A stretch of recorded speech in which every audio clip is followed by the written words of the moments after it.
Nous devons ensemble avoir conscience que nul autre que nous-mêmes ne viendra sauver notre nation et que cela exige de chacun de nous une mobilisation tous azimuts. Peuple congolais, il est temps de nous lever, de nous serrer les coudes et d'agir pour défendre notre patrie, notre intégrité territoriale et l'intangibilité de nos frontières. La République démocratique du Congo est victime d'une nouvelle agression rwandaise et des actes criminels et terroristes du M23. Ils ont juré Batela Ekolo, Bindele Koyate.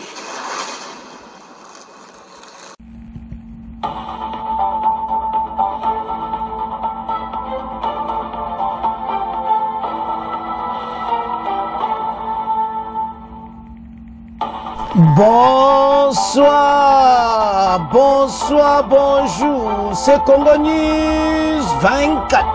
Bande Konanga, comme toujours avant de commencer notre émission, nous disons merci à Dieu. Nous disons merci à nos chers abonnés et téléspectateurs qui nous suivent partout dans le monde et en RDC. Bande Konanga, soyez les bienvenus.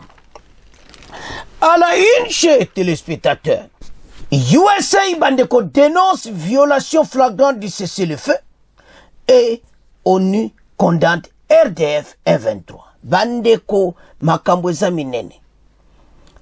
Dénonciation moko yako sakanate États-Unis bapesi et puis bazo condamné violation à cessez-le-feu. Puis boyoka ONU n'émission oyo était babomi batu alors massacre wana. Le 2 janvier 2025, on fait 7 victimes parmi les civils. Donc Kagame, crime contre l'humanité. Alors, tous à la connecter, peut-être développer mon émission. Massissi Bandeko a fait. Combat FARDC vient de récupérer Bandeko Nangai. Agglomération de Ngungu. Bandeko Massissi a fait combat. Oyo kaka FARDC vient de récupérer Bandeko. Ba panzi bango na ndenga ko sakanati.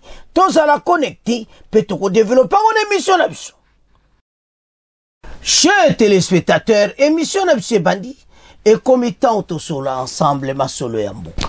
Bandeko toko kende directement na Masisi au Nord Kivu et pas wapi bitumba ezaya ko sakanati. Donc Bandeko eza som et puis ce qui biso de télémi. Oyo ka bateau babani ko dénoncer. Oyo ka côté kuna côté ya ba américain o ONU mais toujours ya na pona. Boko yoka ba dénonciation na bango. Alors, bana mboka armée na biso se comporte très bien. Tolobaki tetala armée oyo baza makasi. Commandement oyo batie sika bazana volonté ko sakanati. Toko mona mamaka minene ko sala mao bebele tondima kite to mona tolba mais makamwe komi boy notre armée azo kendazana bonne position. Et puis benemi na biso ba komi na situation moko difficile. Toko beta ba ombiloko moto mbala oyo. Bandeko la guerre à Masisi et comme na banda bango ba kota ki na Masisi centre. Foire des habitants au lieu de attaquer ko to banda mbala mo agglomération wana nyonso ya Ngungu. Foire des a récupéré yango.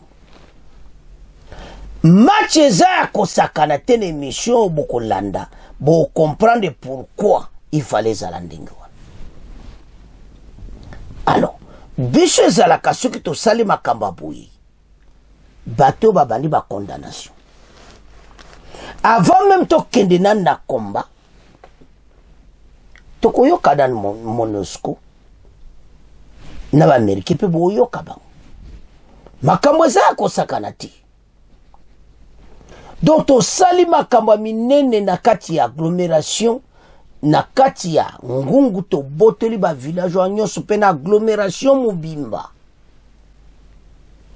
Masisi centre place bomba komi bazala problème sérieux. Te sabine te ba Congolais, tous à l'ensemble. To loba.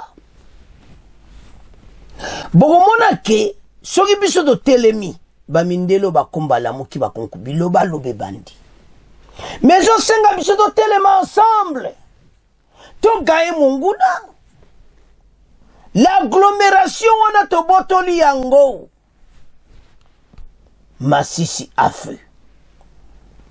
Tantôt ça va de kebele que voilà. Ba makambo eza makambo très sérieux. Ba tebele ba zaye komona ka ndenge wana.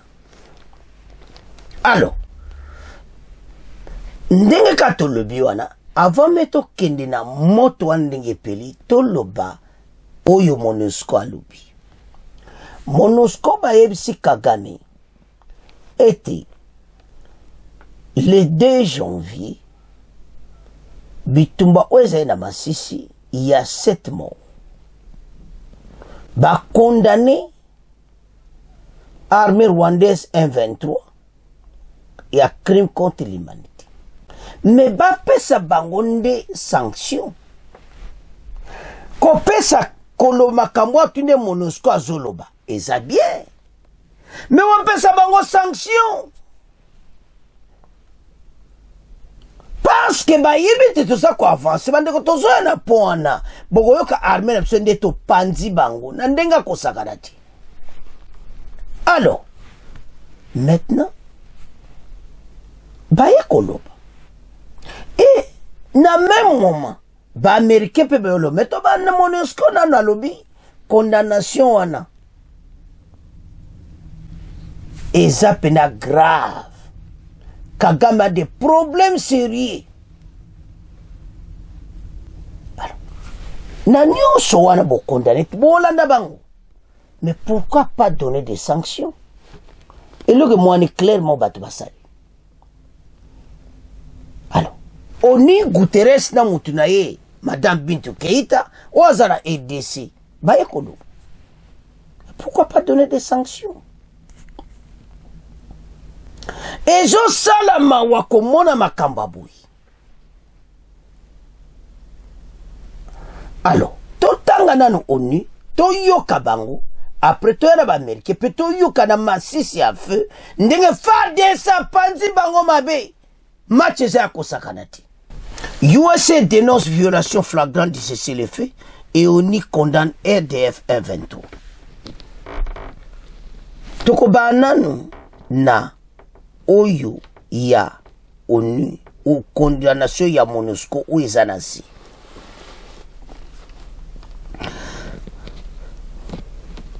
Autre communiqué, celui de la MONUSCO. La mission de l'ONU dans les pays Bintou Keïta, la représentative des Nations Unies, condamne l'offensive récente menée par les mouvements du 23 mars, le 2 janvier, qui a fait victime parmi les civils et entraîne le déplacement des milliers de personnes. Alors, tant on va sur le mouvement du 23 mars, armée rwandaise, RDF, mais il faut pas y être. Bateau yobiso toujours c'est la sanction. Condamnation sans dire rien. Qui a fait 7 victimes parmi les civils et entraîné les déplacés de dizaines de milliers. Ce que la déclaration yo traduit un durcissement du côté des diplomates étrangers pour yoka ou ba diplomate peut ba lobby na ba Amérique. Alors, tolanda nanu Bintou Keïta na mutune Guterres message au ba pesi ndenge nini bango baso condamné offensif ya armée rwandaise bongo to avance. Je l'ai annoncé dans le titre, la représentante spéciale du secrétaire général des Nations Unies en RDC et chef de la MONUSCO condamne avec la plus grande fermeté l'offensive récente menée par le M23 le 2 janvier en cours, notamment à Masisi, dans la province du Nord Kivu. Dans un communiqué de presse publié ce mardi à Kinshasa, Madame Bintou Keïta indique que cette attaque tragique a causé la mort d'au moins 7 civils et entraîné le déplacement de dizaines de milliers de personnes, exacerbant ainsi la crise humanitaire déjà sévère dans l'est de la RDC, grâce à Mouzati pour des précisions. À en croire la chef de la MONUSCO, le M23, qui selon le groupe d'experts des Nations Unies est soutenu par des forces extérieures d'un État voisin, a violé l'accord de cessez-le-feu signé le 30 juillet 2024 entre la RDC et le Rwanda. Au 4 janvier, le M23 a pris le contrôle de la cité de Massissi, centre administratif du territoire du même nom. Madame Bintou Keïta insiste sur l'importance du respect de l'intégrité territoriale de la RDC en réitérant l'engagement ferme de l'Organisation des Nations Unies à soutenir ses principes fondamentaux. Cette escalade de violence qui affecte cruellement les populations civiles constitue un tournant tragique en ce début d'année 2025 et doit cesser immédiatement, déclare Madame Bintou Keïta. J'exprime mes plus sincères condoléances aux familles des victimes de ces atrocités. Je déplore la reprise des offensives militaires au Nord Kivu et appelle toutes les parties à soutenir pleinement le processus de paix de Luanda en cours sous l'égide du président Joao Lourenço, ajoute-t-elle. Ainsi, elle réaffirme l'engagement inébranlable de la MONUSCO à promouvoir la paix, la sécurité et la stabilité en RDC et appelle toutes les parties prenantes à œuvrer de manière constructive pour mettre fin aux violences et parvenir à une solution pacifique et durable au conflit dans la région. Banamboka tolandi biso nyonso MONUSCO ONU nyonso bayoki sango babomi 7 batu na attaque wana nde bakotaki nde babombardaki bakota na Masisi. Mais pourquoi pas des sanctions? Bande makamonde gato oke nango bato ba okoma na suka. Parce que bango ba yebi eteza armée rwandaise azana kati. Bespera Nations Unies basi ba pesa ki rapport na bango. Mutu nyoso ayebi nango. Mais pourquoi ONU ou aza organe principal? Pourquoi pas ba pesa ba sanction na Kagame? Oyo ba lobi aneza nango mabete. Mais biso to lembia on a matui. Tozana Belgique bande koto partager ba pesa sanction. Oso pesa sanction te. Bozo ya ba matui. Bozo ya kotia biso soki ba mascara soki ndengeni. Oui, toyebi. Mais ba bomi batuti. Ba congolais ba sabanyama te. Une armée étrangère sur le sol congolais. On y a lobana auto lobana Russie. Ba condamner Russie. Ba pesi ba sanction na Russie. Mais l'oni ba sanga ba pesa Kagame oya koti na katelete na sol congolais. Et l'on to lobande yango. Même wana biso saki en RD Congo les gens bazoyo kanati. Ba autorité politique na biso ba lingi kaka ba pesi soki poste soki nini ba liko yo kanati.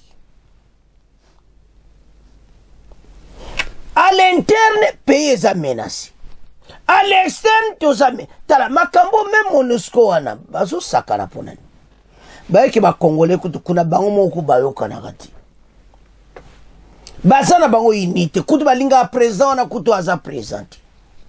Bozo mona te que ça crée quelque chose à mabe. Oh je sens pas bon. Mauvaise odeur. Oyo opposition soi-disant, je dis bien, et les autres, na boba kenda kota Kagame, bazo crier na kati mboka na biso. Après ba le moto dirigeant mboka oyo. Bon dirigeant mboka oyo. Bino moko makamba attaquer mboka bozo kwa kolobate. Ba américain ba ekoloba que violation ya cessé le feu. MONUSCO a condamné makambunde babomi batu na ndenge bakoti na Masisi kuna. Nations Unies alobi bon. Mais maintenant boyo kasikoyo USA. Ba américain bazo loba que eza violation a cessé les faits. To comme na point na bang. Mais bo pesa sanction. Ba mindelo boza ndenge nini? Ah nzambe nanga. Bande ko tozana problème moko trop sérieux. Makambo zoyoka oyo ba américain batwana nyonso l'Occident ba yebi ke fachi azomya makambo na nzela ba yebi ke jusque là bazozwa fachi na erreur ti alekeli bango nyonso mayele. Mais maintenant kaka bo baza na kati ya RDC na kati na ba Congolais kaka na bango mo soi-disant baza mbemi ba Rwandais kaka o baza opposé na kati ya mboka baza kutu koloba te batiaka kutu makelele ka makambo ba constitution bakwa kolo makambo ezoleka na STT. Bo comprendre dono bato kwa ba Katumbi ebela mo Katumbi anango akoko ede armée wana te soko alingi mboka oyo après yo ya koloba ke obima président de la République Katumbi armée ezobunda te mais bimisa 1 milliard na compte na ba milliardaire ozanango bimisa 1 milliard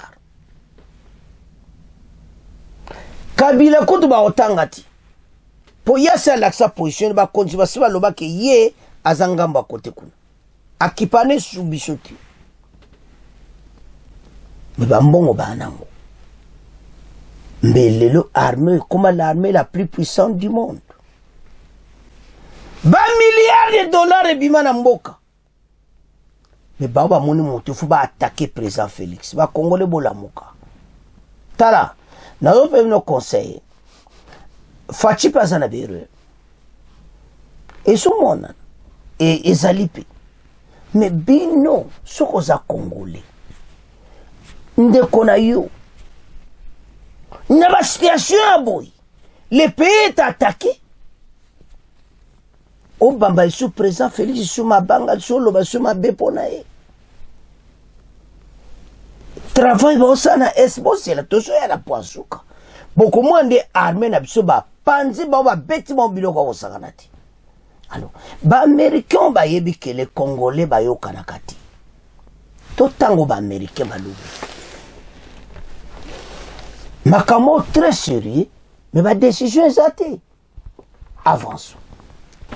USA dénonce violation flagrante du cessez-le-feu. On a condamné. C'est 7 janvier 2025. Des affrontements sont signalés dans les environs de Sake, situé à une trentaine de kilomètres à l'ouest de Goma. Une montée de la violence qui inquiète la communauté internationale. Plusieurs chancelleries ont été fait dénoncer cette offensive du RDF M23. Donc Bango va dénoncer offensive wana. Violation flagrante du cessez-le-feu. Du côté de Washington, on dénonce des violations flagrantes du cessez-le-feu par les rebelles du RDF M23. Mais tant que vous dénoncez Makambo Oyo. Hein? Mais Bolopa, ba sanction pour Pessaye.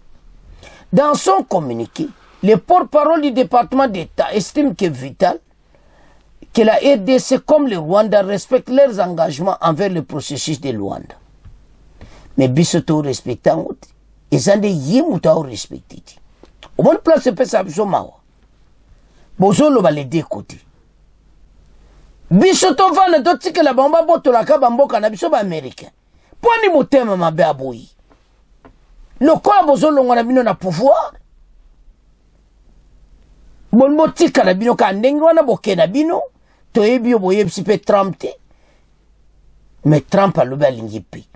Pe angwe ko zala ndenge ni. Des déclarations qui traduisent un durcissement des tons du côté des diplomates étrangers et une véritable inquiétude après l'échec du dernier sommet de Luanda et la reprise des discussions qui s'est fait attendre. Et ça comme ça la propriété. Kagame akenda kitemba l'équipe mbalo azo retardé pour reprendre Masou. Mais bozo mona ebo pesa Kagame sanction bino ba américain. Achichi da Washington ezamba watu. Ba Congolais. To lamuka. O ezamboka na biso. To développer Masou. Bana mboka ezo sala propriété. Oza Congolo zo vivre ba makamba boye. Ovana yo. ozomona te ke mboka ndenge ezokende donc oyo kaka situation toana yango à l'est eza ya kosakana te ekomi na temps congolais atelema alamuka aloba mpo na mboka baatake biso mingi oyo basali biso pays moko te bakosepela makambo oyo les États-Unis nde totangi violation flagrante il y a cessé les faits. Mais dire ça c'est bon. Mais pourquoi pas donner des sanctions à Kagame? Ba Américain bazo pesa biso mawa. Ngai na makambo nyonso no bakaki faute za biso ba Congolais. Yo moko za politicien, ok kune pa Washington, ok na Washington, ololo mabe pona mboka, ololo pona fatigue, voilà, boina boy. Mais le pays est attaqué. Na moment où le pays n'a biso za menacé, mutu mota ye la biso bamba discours a pamba pamba. To la moka. To koma na to ko beta masola venir a mboka na biso za ndeni. Ndeni to ko gaye mboka na biso na est. Eloni toko sala po mboka na biso ke liboso. Eloni toko sala po bato batika biso nye. Eloni toko sala po ba maboka occident elonga na kati ya RDC. Eloni toko sala to kata ba liena bango nyonso bazana ngona Congo. Tout cela. N'y a qu'une partie à bato baza koloba ngo bato bazana union sacrée. Mais bato ana musu opposition baza kunati. Mais le pays comme c'est ezana bitumba. Bandeko, position Fachi a dit contre ba Rwandais. Kagame atika okukuta na makambo ndengo wanati. Calme bozo ko calme ezalaki Kagame azaki à l'aise. Azo diriger mboka ne Rwanda na même moment azo pesa ba commandement na RDC. Batouana basale 20 ans pouvoir batikale Kagame nyon sa salo ya ligne. Même renseignement. Il faut le kana Rwanda. Tant Facha ya bani ko récupérer mboka na biso. C'est ça où ba problème oye. C'est là où bateau ba lamuki. Question to tu na bineza simple. Les mêmes Américains na 2013-2014 les mêmes ONU 2013-2014 bakataki baboyaki yango ezala bamenasaki groupe oyo M23 babenganaki bango. Pourquoi pas maintenant? Réponse est claire.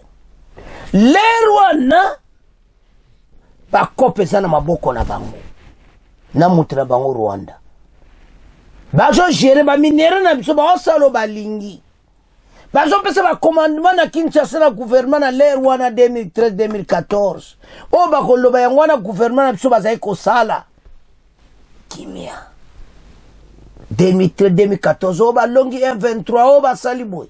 Mais vous avez donné tout. Tango fatia yi. Abi mais toko tambola boy te mboka na biso. Wanan post bato bazo diriger mboko boy to mboko kolo belokoti ba mindelo bayibi siko problema mindele za nini soki biso le to récupérer mboka to komo diriger makambiso moko pays comme très riche. Congolais zo souffrir na Kinshasa na ba moto, Congolais zo souffrir ko teka ka mai na balabala, Congolais nyoso souffrir na ko teka nyarie mema mpo nyarie mema manje. Congolais akoma moto ya lolendo akomi ko jambongo. Même social bazoloba. Soki bato basala biso babete. Congolais mais petit peuple akomo jamais social même bongo. Chaque mois, à qui pas toucher, au salaka te au toucher bout, au salaka et ça. Donc mboka est kozala très riche. Tanan bilon na biso de bazo kabula. Tan de bazo welango. Da misto mona kabu. Union européenne ya zuya yi. États-Unis ya zuya yi. O kuna ya zuya yi. tande bazo kabola yango kuna epa Kagame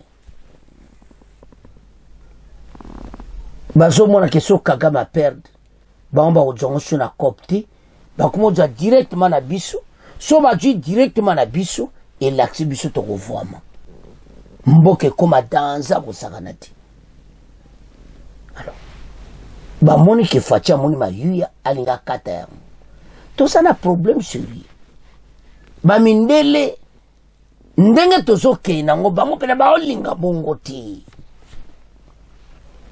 ba linga ke échec le biso to tika na position de faiblesse tondi Kagame abansuko diriger mboka na biso adjo ba généraux a tchétché na armée adjo ba colonel a tchétché ba na Nord Kivu mboka zongi na maboko ya Kagame ba minere mande ba lingi parce ba yebike après guerre bakamte sili Kagame ojo attend pona ni pona Rubaya Somi Kivu bazonduka ba minere nde ba lingi mais tout ça qu'on informe bino que Ezaka Samabili et Silakati. Et l'armée va continuer à Kobunda. FARDC, vas-y. Ndeko moi kobelinga bilu kolo bagate ke togo un jour togo gaye bitumbao. Loi tozo gaye sikoyo. Merci ndeko. Pesinga courage au sakanati. Tozo gaye bitumba oyo. Cette année. 2025, oyo, il faut aider cet Gaye Bitumba oyo. Maintenant. Alors, FARDC, ça sali vraiment sous. L'agglomération de Ngungu. N'a beaucoup na mon. Ba drone biloka moto. Ya kamikaze zote kweya. Totam. Massisi a fait. Combat FARDC vient de récupérer. Agglomération de Ngungu.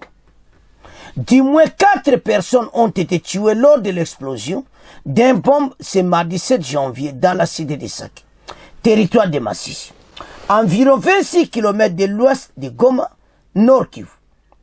La bombe provient de lignes de combat sur des collines suprêmement Sake, où de violents affrontements opposent depuis le matin les forces armées de la République démocratique du Congo, soutenues par les miliciens locaux, aux rebelles du M23 appuyés par l'armée rwandaise.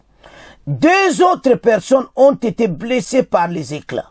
L'armée congolaise et ses alliés, les Wazalendo, ont repris ce mardi 7 janvier le contrôle de l'agglomération de Ngungu, dans le groupement de Ufamandu, premier territoire de Massissi. Cette reprise est intervenue à l'issue des combats qui les ont opposés toute la journée aux rebelles du M23 qui occupaient la zone depuis environ 1 an. Bozolanda. Bavana ki na agglomération Ngungu pendant 1 année.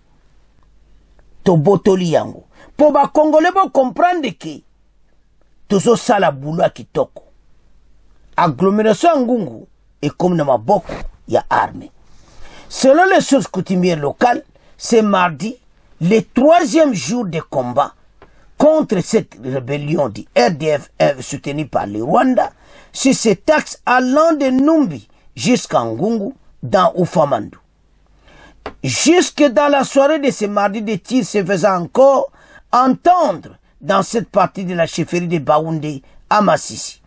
D'autres violents combats opposant l'armée congolaise aux rebelles du RDF 23 ont été rapportés. Bande Komakamboza Minene. Entre 4h et 6h du matin, ce mardi, autour de la cité de Sake dans les mêmes territoires. Selon plusieurs sources, l'armée congolaise, les Wazalendo, Bandeko, Basali Grand Boulot, Oyo Kakayako Sakanate, regagné, ils ont repris plusieurs villages autour de Ngungu. Dobadji et Ngungu. Et puis plus, soba le agglomération, c'est-à-dire Ngungu est une grande agglomération monene. Et puis nabasi na nyonso oeza aux alentours. Congolais, tolamuka. Pays na biso, eza na voie malamu. Bando kia Congo baluki biso, mbalo basuki. Banamboka. Sans plus tarder, tolanda. Oyo kakande FARDC beti biloka moto. Agglomération de Ngungu. Naba village nyonso eza aux alentours. na Masisi na maboko na biso. Alors Kagame yebela tozana nzela armée rwandaise nde tozo bombarder tozo ya tozo botela nyonso to développer masolo to landa extrait oyo. Au Nord Kivu, l'armée congolaise et ses alliés, le Wazalendo, ont repris ce mardi le contrôle de l'agglomération des Ngungu dans les territoires Ufamando, premier territoire de Masisi. Cela fait suite à des combats qui les ont opposés toute la journée aux rebelles du M23 qui occupaient la zone depuis environ un an. Selon des sources coutumières locales, ce mardi marque le 3e jour des combats contre cette rébellion soutenue par le Rwanda sur l'axe allant de Numbi à Ngungu dans l'Ufamando.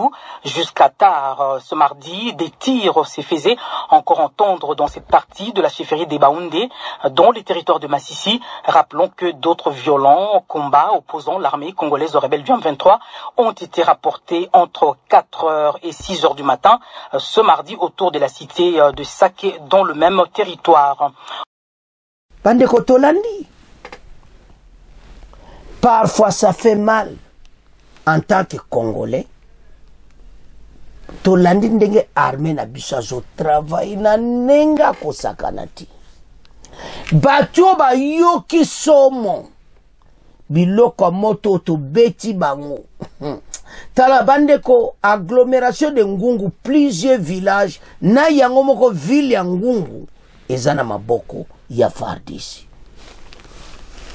Basana problème sérieux parce que là à Ngungu eza facile to côté là-bas on a Masisi centre place baza ba côté wana nyonso axe wana bwirema na biso tozo gagner côté wana bolani yebaki agglomération Ngungu basali inani depuis janvier 2023 toyobotolo na janvier 2024 toko avancer malembe toko botola nyonso bato bazana droit bali kama koloba na biso te. Nous sommes là, nous allons gagner cette guerre. Mais l'autre senga ba congolais totalement pays na biso eza pays moko tozana nyonso nous avons tout mais je senga congolais mais à comprendre congolais comprendre que situation tozana ngo eza boye. Et ça la mao. Comment au lieu de supporter l'armée, mais baso tong balo mabe pona armée na biso. Bon ça va congolais ndingini. Parfois ça fait mal. Et ça la motema passe quand je vois comportement ya bande kona biso. Votre armée eza kobunda na l'est bazo sala ba succès ya boyi mais bozo lobelo côté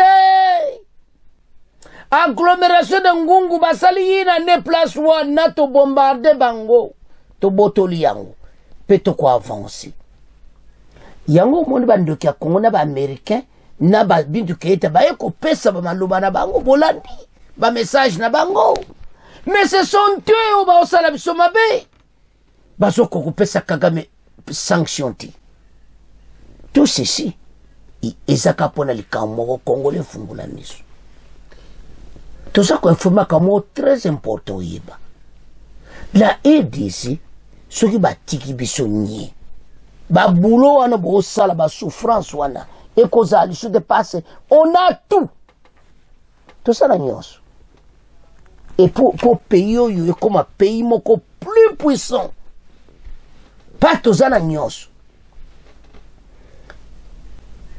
ba lingite Libye mususu ebima biso wana l'autre Libye de l'Afrique eza la République démocratique du Congo batali ba ressources toanango batali étendu ya mboka batali peuple tozanango la aide ça 70% des jeunes pays monté dans le monde des arbres jeunes locaux la biso 70%. Tu vois que 35% quand ça va on a armée. Tu comme armée à combien? Même à 2 millions, 3 millions. Tu garder ma frontière Rwanda, Ouganda. Soudan bakote wana nyonso esala biso mobulu na Centrafrique baso nyonso terrestre tokangi yango baka militaire na bafrontière minera RDC kobima lisusu te mais tobongi ti Congolais eza tato supporte mboko toza na période moko difficile balingaka mwana mboka azala te au sommet de l'état balinga moto abongisa mboka te talo basalaki musée kasi boya komeka te toza na position ya kitoko la RDC eza na maboko ya nzambe basi bapesi fachasi ya zwa nzambe zwa RDC baya kobotela baza na problème sérieux elo toyesa bakongolais tolinga mboka quand je vous regarde na bamasolo moko ezanga ntina quand olekisi tano na bandeko eza bandeko soki talobaka bien aleka nde na batiktok soki banini partout nde balekaka kuna mais pourquoi pas parler de votre pays kaka makambo osalaka bato balandaka yo okoti RDC na kati monde oyo eza domine média et dominaka makasi. Ce que nous faisons aujourd'hui, lelo bato bazofinga Congo News 24, que olobaka pona mboka mingi, okotela mboka se kufa kotela mboko ekufati. Yonde mentalité no ane kufa. Mboko ekufati mentalité no fungola yango. Fungola mentalité no ebonga. Mboka no eza bien.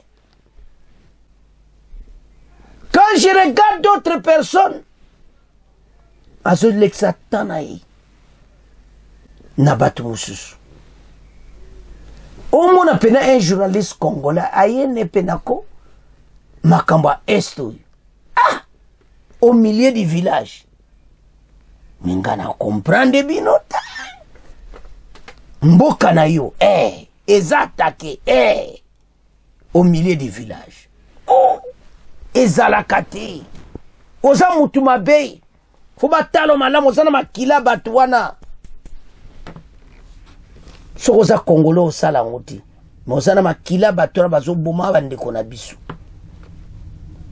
omona bato oyo babebisa mboka baboma mboka bakima na bamilliard de dollars bakopesa biso ata FARDC bamilliard wana tosomba babombe oyo eza encore mikolo oyo Poutine aza na besoin lar na bitumbu ewuti baona Ukraine oyo Poutine a besoin mbongo. Pesa biso ba milliard Poutine mango. Pesa biso ka ba bombe wana mineno za lancer na Ukraine. Pesa biso yango. To sili sa ba Rwanda wana nyonso batondi kuna ale match sili. Na mukologa moko. Mais tota tozokendi. Tokozwa ba bombe wana. Tokosili sa guerre lemso na une semaine. Boye bo bombarder ba longwe. Botiki ba armée boye bo bombarder Kiwanja baleki boye Romangabu o Kibumba ale Bunagana masole sili o chanju so chanju tout partout pour récupérer mboka na biso ça va se faire baluka me ba frontière ba boujango esimbiti tala soko moni ba américain ba ekoloba yokason. So yoki nation zina ye oloba yoka sont très bien. O comprendre nation wana et te faire des sazan avancement. Azo sala masolo ki to da. So ka to comprendre technique à bateau. Pour remarquer et moment to dominer bango to ke ka liboso ba le bateau ba yeba koti mobulu. Ba yeba kama ba cesser le feu na bango. Ba yeba nko tia mobulu ba cesser le feu. Cesser le feu ya nini? Faire des sebolanda cesser le feu wanati. To pese bango temps tane ba bote biso mboka likola cesser le feu wana moto oyo kango liswayati fa de se beta biloka moto to kilido le kanzela match za na kana biso na temps oyo moto aloba suna biso le côté to sipe bino mingi o les impérialistes qui sont en train ya ko joba minere na biso papa zo sabino que retirez vos mains de la RDC mais bozo yo kati boya ko pese so ba communiquer. C'est mardi 7 janvier. Violation a cessé le feu flagrante. Et le nesanga boy sa Kagame ketika. Bitumbe siliti. parce que vous avez intérêt. Alors, Banamboka, en tout cas, tolandi émission bisonyoso. Bon partage à Kababiloko, to comme il a fait émission. Bon continuez à s'abonner, bon partager. Au revoir, à la prochaine.